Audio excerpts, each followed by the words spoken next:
भोर हमर मिले ससुरारी खैला ओकर परोस देली थारी ए सखी आइल भोर हमर मिले ससुरारी खैला ओकर परोस देली थारी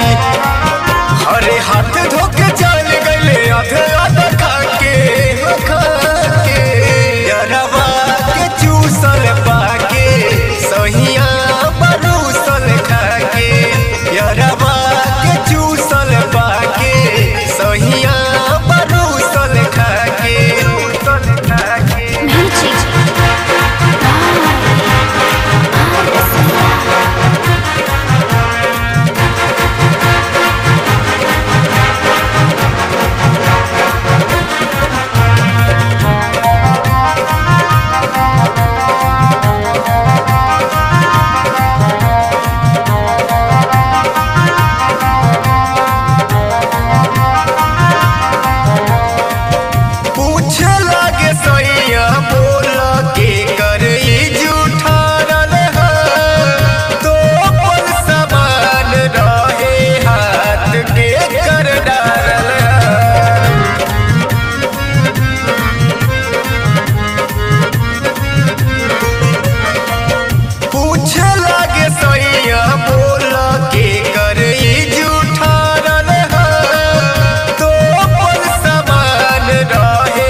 यारवा के चूसल पाके सहिया बरूसल खाके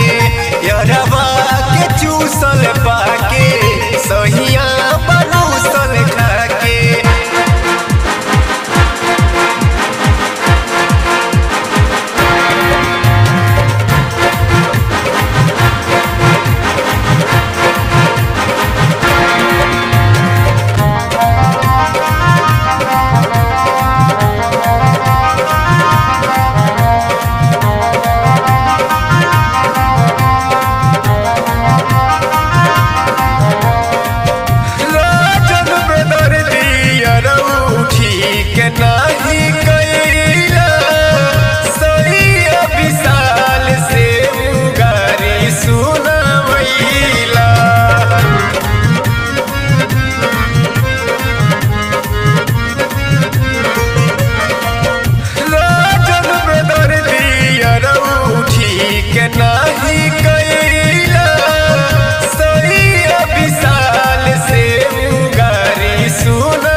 सखी खाता रहे कटहर घर में लुका